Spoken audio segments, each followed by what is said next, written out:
Inilah doa kami dalam nama Yesus Kristus Tuhan kami. Amin. Shalom semua. Shalom semua. Shalom.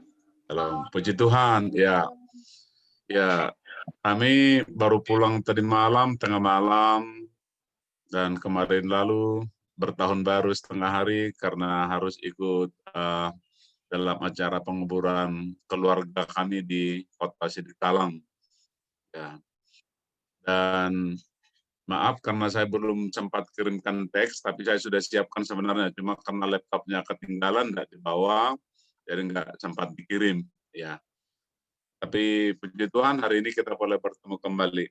Renungan kita hari ini dari Keluaran pasal yang ke-23, ayat 20 sampai 33.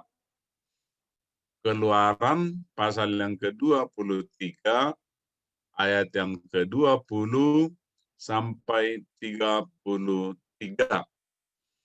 Dalam topik kita hari ini adalah penyertaan Tuhan. Masuk ke masa depan yang telah disediakan Tuhan. Ya. Dari Keluaran 23 ayat 20 sampai 33 dalam topik penyertaan Tuhan, masuk ke masa depan yang telah disediakan Tuhan. Ya. Sudah dapat semua ya?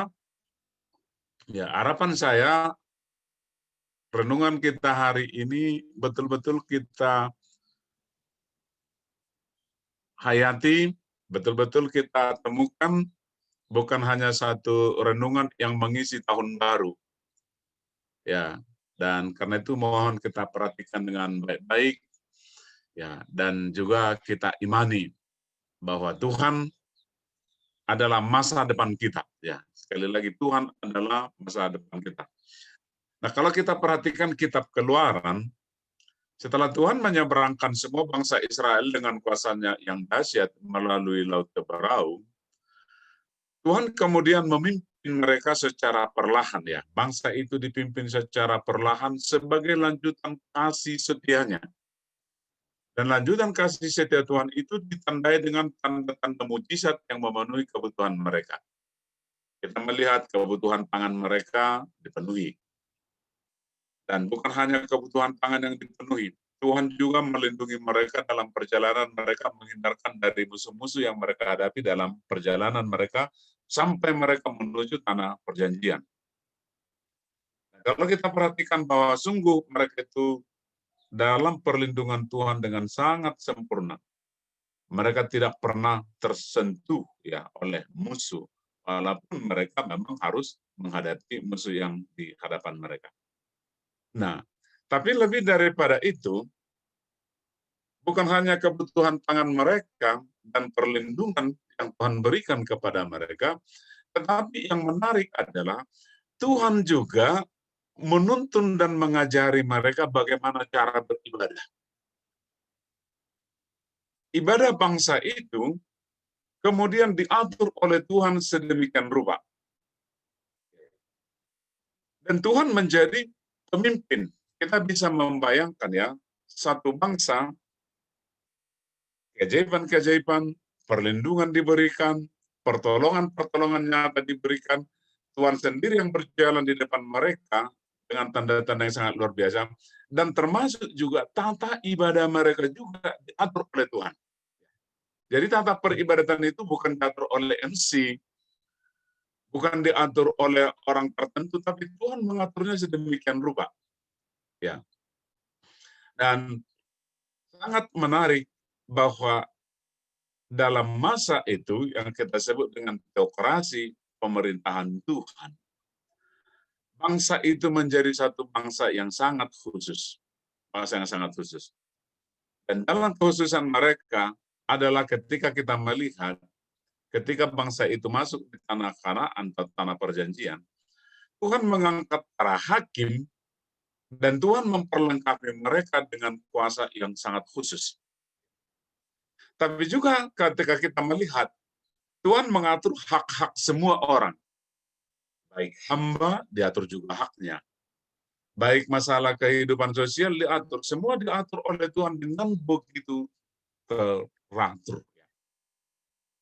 Nah, dalam keteraturan ini dan dalam ibadah ini, Tuhan juga memberikan kepada mereka satu hukum, ya, satu hukum yang dikatakan, disampaikan, dan juga ditulis oleh Tuhan sendiri. Memang secara nyata dikatakan adalah bahwa tulisan tangan Tuhan yang secara langsung adalah ke-10 hukum yang ditulis di atas batu.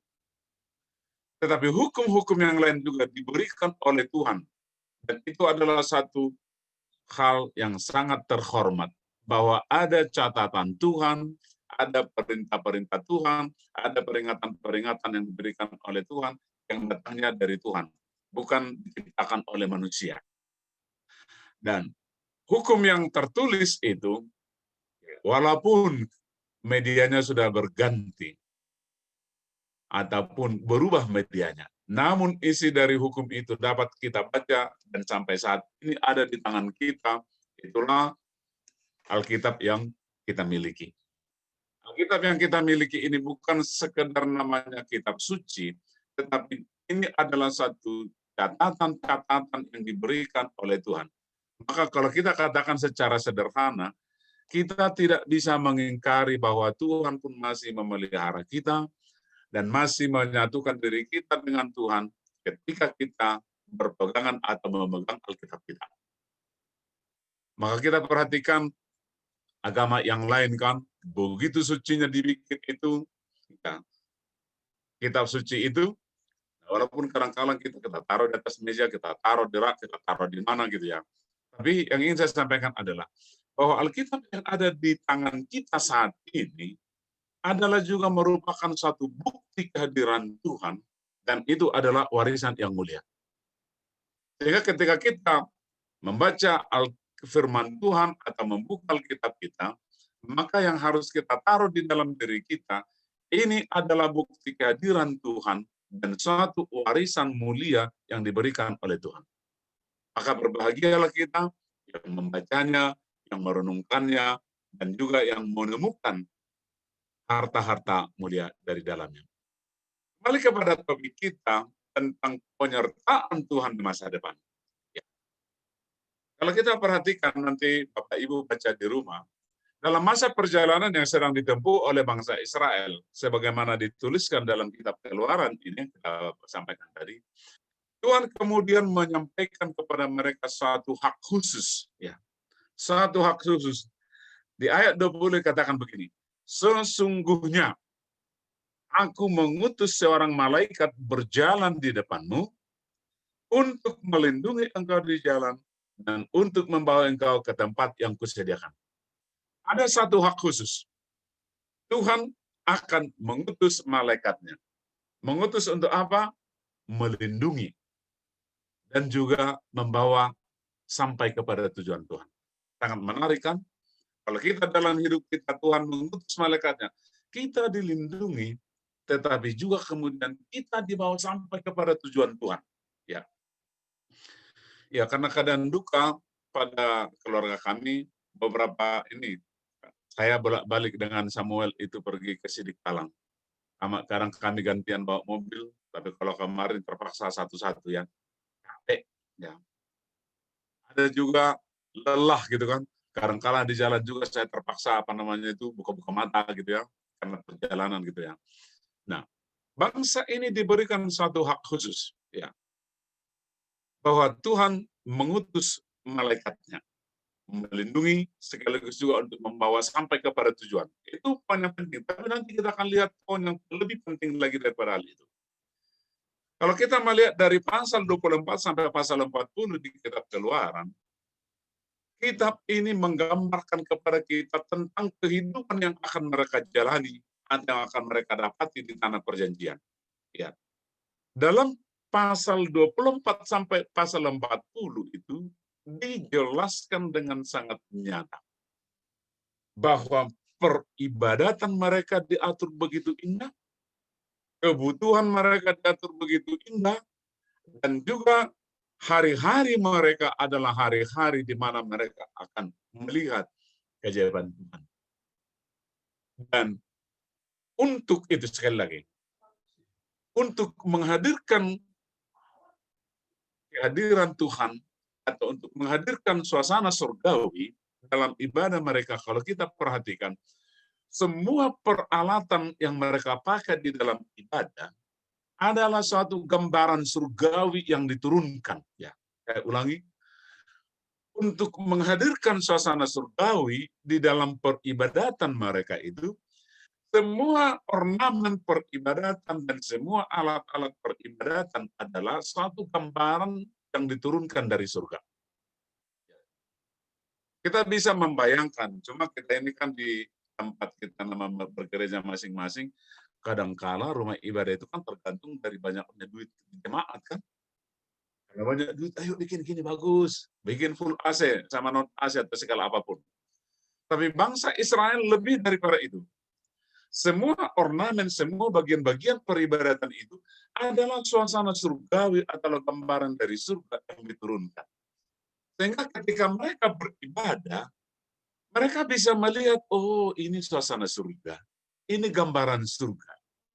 Jadi ketika mereka hadir dalam beribadah, setiap mereka melihat itu, ini gambaran dari surga yang diturunkan.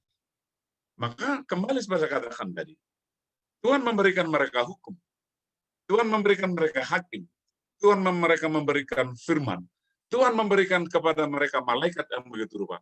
Tuhan menjanjikan masa depan yang begitu mulia. Dan dalam kehadiran ini ketika mereka beribadah, mereka ada senantiasa dalam suasana sangat indah, bukan? Dan bukankah itu juga yang kita harapkan dalam kehidupan kita? Sekali lagi, mari kita nanti melihat apa yang lebih daripada itu. Tuhan berjanji dan berkata, aku akan mengutus seorang malaikat di depanmu. Ya. Jemaat kasih Tuhan Yesus Kristus ya. Kita dalam tahun-tahun lalu kan, saya sudah atau kita diberkati Tuhan dengan memperhatikan kehadiran malaikat. Dan tahun di depan ini pun, jika Tuhan berkenan, kan kira-kira begitu kan, bahwa saya masih akan tetap berdoa untuk memohon bimbingan Tuhan, belajar lagi kita tentang kehadiran malaikat Tuhan, karena masih panjang. Ya. Pada istri saya sudah katakan, ini yang kita lihat ini sebenarnya baru sebagian, masih panjang lagi saya bilang. Ya, karena Tuhan memberkati kita dan dalam doa jemaat kepada kita dibukakan satu rahasia-rahasia surgawi untuk memberkati kita. Ya. Memperhatikan sejarah kehadiran malaikat, bahwasanya malaikat datang hadir hanya dalam waktu yang singkat. Namun untuk hal ini, untuk perjalanan bangsa Israel dan selanjutnya, paling tidak saya katakan, selama mereka di padang gurun 40 tahun mereka dilindungi dan dijagai oleh malaikat Tuhan secara nyata. Kita sudah melihat malaikat berbicara kepada Yusuf berapa lama sih? Lama kan? Hai Yusuf, jangan takut mengambil Maria menjadi istrimu. Dan setelah itu pergi. Kepada Maria juga, hai engkau yang diberkati. Tidak pandang, malaikat pergi. Kepada yang lain-lain juga yang kita baca, bahkan Abraham pun ya, mungkin bisa dikatakan Abraham yang cukup lama bergaul dengan malaikat sampai mereka makan-makan. Kan enak begitu kan? Ya. Saya nggak tahu di tahun baru ini sudah ada nggak antara kita yang makan bersama dengan malaikat. Nah, tapi untuk hal ini Tuhan menjanjikan dalam perjalanan mereka saja yang 40 tahun. 40 tahun. Perjalanan mereka adalah perjalanan yang dihadiri oleh itu. Seperti saya katakan, didatangi dan ditemani oleh malaikat sehari penuh sudah sangat sulit bagaimana kita melukiskannya, begitu kan? Cobalah saya katakan, Bapak Ibu yang ada dalam suasana berdoa dan dalam kesukaan berdoa. Andai saja Bapak Ibu dalam kesukaan berdoa 6 jam saja bisa merasakan kehadiran malaikat. Saya nggak tahu bagaimana saudara membicarakan itu, begitu kan? Ya. Tapi di sini Tuhan menjanjikan kehadiran malaikat dalam jangka waktu yang sangat panjang. Dan sekali lagi, kita bermimpi saja ketemu malaikat sudah begitu bahagia. apalagi berjalan ditemani oleh malaikat. Ya. Nah, saya katakan tadi bahwa kehadiran malaikat itu bukan sekedar jaminan untuk perlindungan mereka dan memastikan keselamatan mereka. Tetapi perjalanan itu juga adalah perjalanan yang untuk menutupi ketidaktahuan mereka akan tujuan perjalanan mereka. Saya ulangi, ketika Tuhan mengutus malaikatnya, kita tahu bangsa Israel belum tahu kemana tujuannya. Malaikat itulah yang diutus untuk menuntun mereka supaya mereka sampai kepada tujuan. Karena kita tahu semua bangsa Israel yang keluar dari Mesir belum pernah ke tanah Kanaan. Dan mereka belum tahu bagaimana bentuknya. Ya mungkin mereka mendengar ya. Tapi mereka sendiri tidak tahu ya. Nah, mereka tidak mengerti negeri itu, dan malaikat itulah yang menutupi segala ketidaktahuan mereka. Dan juga sekaligus malaikat itulah yang menjagai segala kemungkinan-kemungkinan yang jahat yang akan menyusahkan mereka. Jadi malaikat itu diutus juga untuk menutupi segala ketidaktahuan mereka tentang tanah Kanaan, dan sekaligus untuk menjaga mereka dari kemungkinan-kemungkinan yang jahat yang menyusahkan mereka dalam sepanjang perjalanan mereka yang akan datang. Nah, dalam setiap pergantian tahun, selalu kita katakan bahwa tahun di depan adalah tahun misteri, kan begitu kan? Ya kita akan masuk tahun depan, inilah tahun misteri. Padahal sama sebenarnya kita memasuki tahun depan sama memasuki esok hari kan sama juga sebenarnya kan? Tapi jarang kita katakan esok adalah hari yang misteri. Ya memang kita selalu menggambarkan tahun di depan menjadi tahun misteri karena kita telah istilahnya terbentuk pikiran kita tahun ya. Nggak pernah dibilang esok adalah hari yang misteri, begitu kan? Ya. Dan memang itu adalah satu kebenaran. Ya.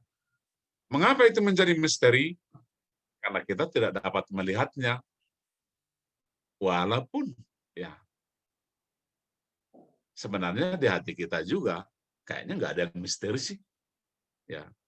Apalagi yang bertahun baru kan, nanti tanggal ini kita tahun baruan di Lamaru lah ya kan, kira-kira begitulah kan.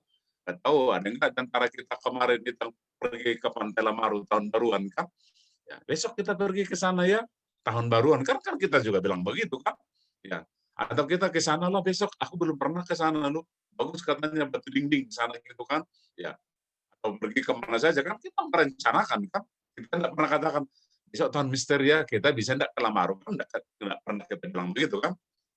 Walaupun kita katakan tahun di depan atau hari di depan adalah tahun yang misteri, sebenarnya di dalam diri kita pun kita tidak dapat mengingkari bahwa kita pun sepertinya akan memasuki hari itu, tahun itu dengan satu keyakinan bahwa tahun di depan adalah tahun yang baik.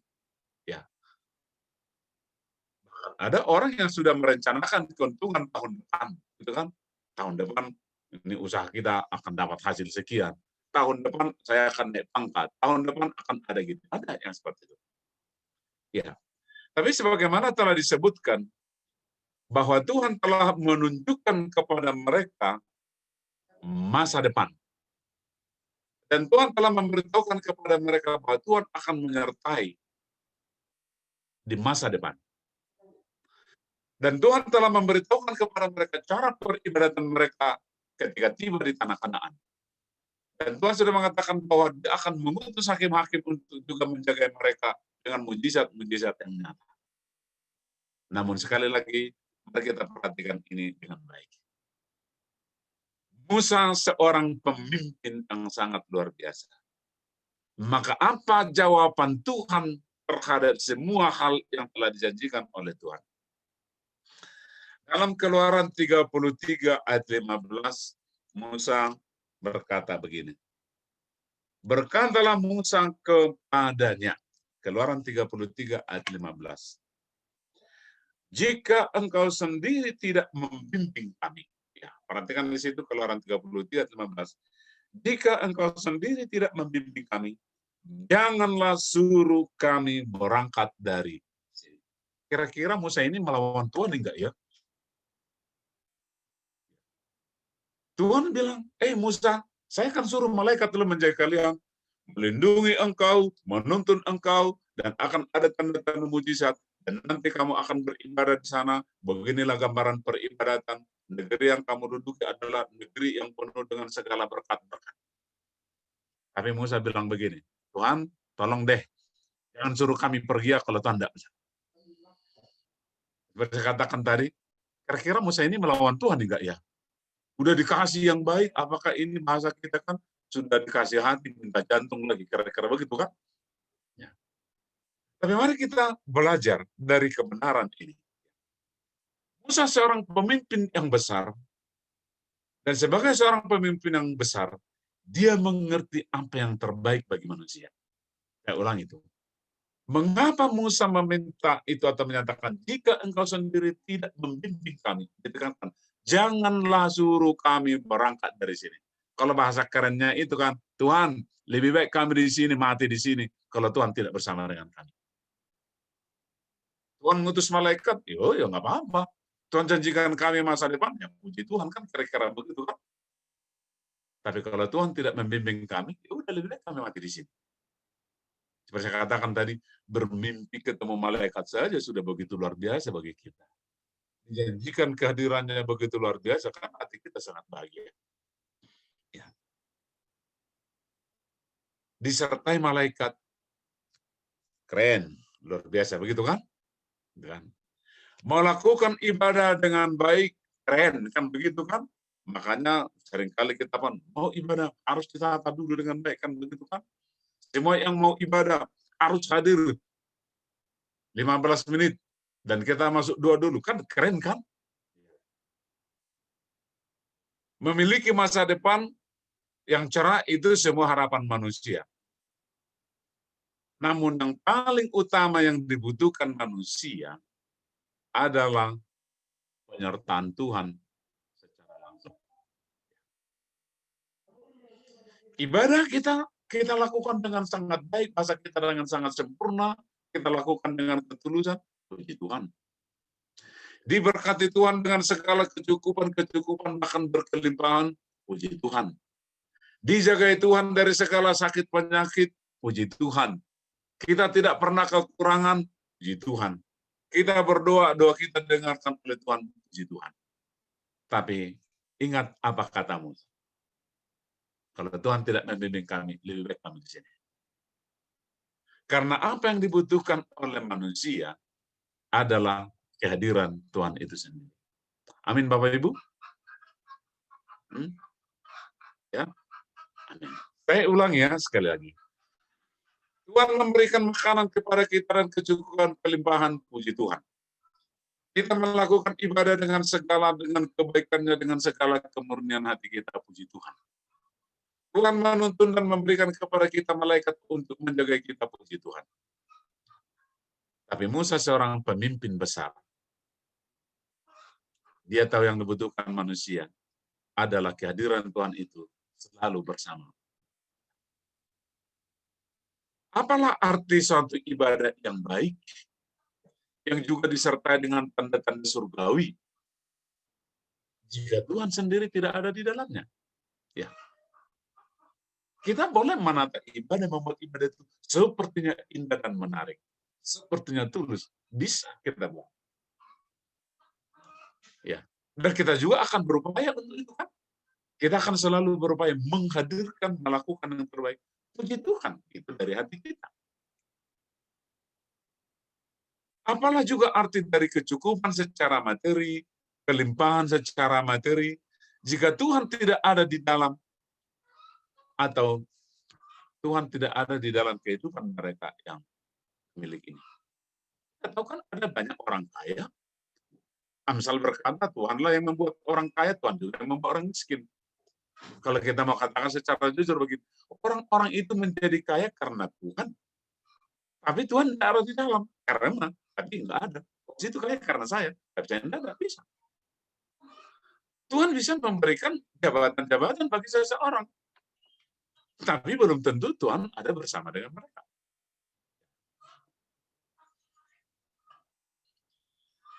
Masa depan manusia dengan segala kegemilangan, itu bukan terminal terakhir. Ibadah kita yang kita lakukan, penyertaan malaikat-malaikat, kecukupan-kecukupan yang diberikan oleh Tuhan, jabatan atau pangkat yang tertinggi, sekali lagi, itu bukan terminal terakhir kita. Amin, Bapak Ibu? Ya. Bukan itu terminal terakhir kita. Dan sekali lagi, bahkan semua peribadatan yang terbaik yang dilakukan oleh manusia, itu bukan terminal terakhir kita. Ya. Peribadatan yang terbaik yang kita lakukan, sekali lagi, itu bukan terminal terakhir kita. Kita mau melakukannya karena hati kita. Kita mau mengerjakan itu dengan ketulusan adalah karena hati kita terhadap Tuhan. Tapi sekali lagi, itu bukan terminal terakhir.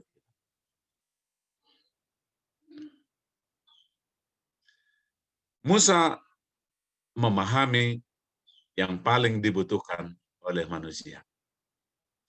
Karena itu untuk memasuki tahun yang sudah ada ini, yang tahun sudah kita masuki ini, marilah kita berpikir seperti Musa. Ya, marilah kita berpikir seperti Musa. Bahwa kebutuhan hakiki dari setiap manusia adalah kehadiran Tuhan atas hidupnya. Janganlah kita terlena dengan ketersediaan yang dapat kita bayangkan pada tahun yang akan datang. Atau janganlah kita terjerat dengan ketakutan pada tahun misteri yang ada ini. Yang kita butuhkan adalah kehadiran Tuhan semata. Musa bukannya mengingkari atau meragukan kehadiran makna kehadiran malaikat. Tetapi Musa memintanya karena ada tujuan dan nilai yang melekat di dalamnya. Bahwa Tuhannya bangsa Israel, adalah Tuhan yang selalu menyertai. Dan oleh penyertaan Tuhan itulah yang membedakan mereka dari bangsa-bangsa lain. Saya baca Keluaran 33 ayat 16b. Ya. Bapak Ibu boleh lihat Alkitabnya. Keluaran 33 ayat 16 bagian B. Bukankah karena engkau berjalan bersama-sama dengan kami, ya, sehingga aku dan umatmu ini dibodakan dari segala bangsa yang ada di muka bumi ini. Perhatikan ini dengan baik-baik. Bukankah karena engkau berjalan bersama dengan kami, sehingga kami, aku dengan umatmu ini, dibodakan dari segala bangsa yang ada di muka bumi ini. Semua orang bisa kaya. Ya. Semua orang bisa punya jabatan. Semua orang bisa mengalami keajaiban. Semua orang bisa menata masa depannya dengan baik. Semua orang bisa. Semua orang bisa punya jabatan yang tinggi. Tetapi Musa berkata, yang membedakan kita dari semua orang adalah kehadiran Tuhan. Ya. Yang membedakan kita adalah kehadiran Tuhan itu. Oh, si ini kaya, puji Tuhan. Ya, keluarga ini diberkati Tuhan, puji Tuhan. Yang sana juga diberkati, hartanya tambah. Tetapi Musa mengatakan, hanya karena kehadiran Tuhanlah yang membuat kita. Itu yang kita butuhkan. Semua harta kekayaan ini juga akan kita tinggalkan. Semua kegemilangan-kegemilangan, bahkan segala usaha pun untuk mempertahankan diri kita, mempercantik diri kita, semua juga akan tinggal. Tetapi yang tinggal tetap adalah kehadiran Tuhan. Semua manusia yang percaya kepada Tuhan tentulah ingin melakukan ibadahnya dengan segala suasana surgawi, kan? Kita pun akan selalu berdoa, Tuhan kami rindu supaya ibadah kita suasana surgawi turun. Bukankah kita juga merindukan masa depan yang pasti? Dan juga kita akan belajar atas masa lalu di mana Tuhan telah mengutus anaknya. Tuhan menyediakan keselamatan bagi kita serta telah menetapkan penyertaan bagi kita melalui Roh. Namun patutlah juga kita belajar dari sikap hidup bangsa Israel, bahwa sejak Tuhan memenuhi permintaan Musa untuk menyertai mereka, ya, bangsa itu melepaskan segala perhiasan yang melekat pada mereka. Ulangin ya. Mari kita belajar dari bangsa Israel. Sejak Musa meminta kepada Tuhan penyertaan Tuhan atas hidup mereka. Dalam Keluaran 33 ayat 4 dikatakan di situ, ketika bangsa itu mendengar ancaman yang mengerikan ini, bergabunglah mereka dan seorang pun tidak ada yang memakai perhiasannya. Ini satu tindakan yang nyata. Tindakan melepaskan segala perhiasan duniawi adalah bahwa kebanggaan orang beriman bukanlah pada penampilan duniawi dengan segala kegemerlapannya. Sebab penyertaan Tuhan adalah kemuliaan yang paling tinggi. Dan penyertaan Tuhan adalah jaminan tertinggi atas perjalanan kehidupan manusia. Dan adalah masa depan manusia itu. Kita boleh menipu orang lain dengan cara kita, dengan penampilan kita. Kita boleh menipu orang lain dengan, ya katakanlah ya mungkin kasarnya manipulasi ya, yang dapat kita lakukan. Baik dalam cara kita sehari-hari, bahkan dalam peribadatan kita. Tapi mari kita belajar dari bangsa Israel. Ketika mengerti tentang Tuhan dengan baik, mengerti tentang Tuhan dengan baik, mereka melepaskan perhiasan-perhiasan yang mereka miliki. Sebab sekali lagi, bahwa kebanggaan orang beriman bukanlah pada penampilan duniawi dengan segala kegemerlapannya. Sebab penyertaan Tuhan itu sendirilah kemuliaan yang paling tinggi, dan penyertaan Tuhan adalah jaminan tertinggi atas perjalanan kehidupan manusia, serta adalah masa depan kita sendiri. Kalau sudah Tuhan bersama dengan kita, tidak usah kita berpikir tuh besok makan enggak. Kalau Tuhan sudah menyertai kita, kita tidak perlu bertanya lagi ibadah saya ini, doa saya ini berkenan enggak kepada Tuhan. Kan kira-kira begitu kan? Kalau Tuhan sudah bersama kita, tidak pusing kita dengan ibadah kita. Kalau Tuhan sudah sama dengan kita kan? Kalau Tuhan sudah bersama dengan kita tidak perlu lagi berpikir, suasana surgawi kayak apa ya? Tidak lagi. Karena memang tujuan kita adalah Tuhan itu sendiri. Semua hal yang dijanjikan oleh Tuhan itu hanyalah satu perlengkapan yang diberikan oleh Tuhan. Nyata bahwa kita memang dipilih oleh Tuhan. Karena itu, kalau suasana ibadah kita ada dalam suasana surgawi, kehidupan kita di dalam berkat surgawi, dan juga hari-hari kita dihadirkan dengan keajaiban-keajaiban, puji Tuhan. Tetapi sekali lagi, tujuan kita adalah Allah itu sendiri.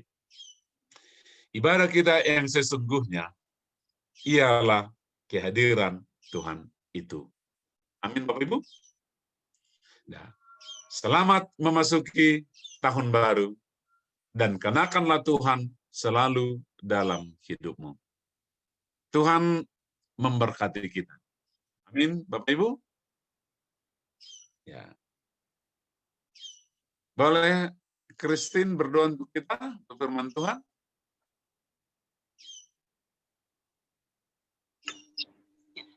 Mari kita bersatu di dalam doa. Bapak, kami mengucap syukur Tuhan buat siang hari ini ya Bapak. Kami telah mendengarkan kebenaran firman-Mu Tuhan. Biarlah penyertaan Tuhan selalu dalam hidup kami.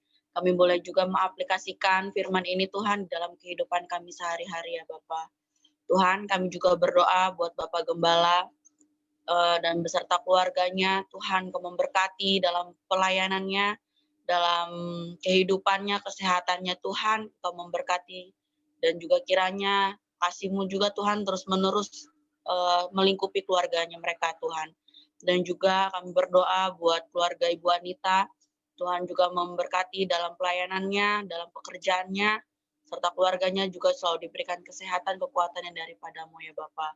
Begitu pula dengan keluarga Pak Ronald, Tuhan juga senantiasa menjaga dan melindungi dan memberkati dalam pekerjaan serta pelayanannya ya Bapa.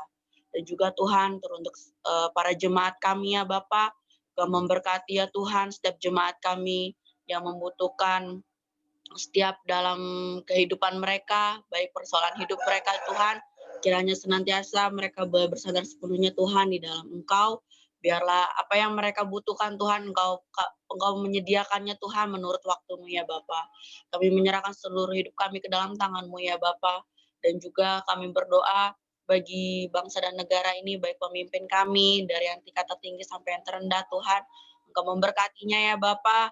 Biarlah hikmat pemimpin kami Tuhan diberikan kebijaksanaan, takut akan Tuhan, dan dia boleh memimpin dengan baik Tuhan menurut apa kata-Mu ya Bapa.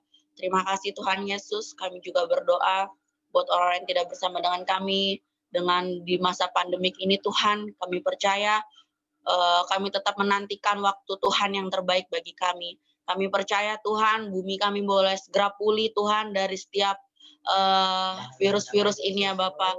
Kami percaya Tuhan, semua orang boleh dipulihkan, semua orang makin mengerti lagi Tuhan, bahwa Engkau adalah juru keselamatan bagi kami ya Bapak. Terima kasih Tuhan. Kami juga bersyukur Tuhan, di dalam keadaan kami ini, kami boleh untuk tetap bersyukur dalam apapun yang terjadi dalam hidup kami. Kami menyerahkan semua Tuhan, kehidupan kami ke dalam tangan Tuhan. Kiranya kami tetap senantiasa Tuhan setia di dalam Engkau. Terima kasih Tuhan, terima kasih Bapa. Biarlah segala pokok doa kami Tuhan pada hari ini boleh kami panjatkan.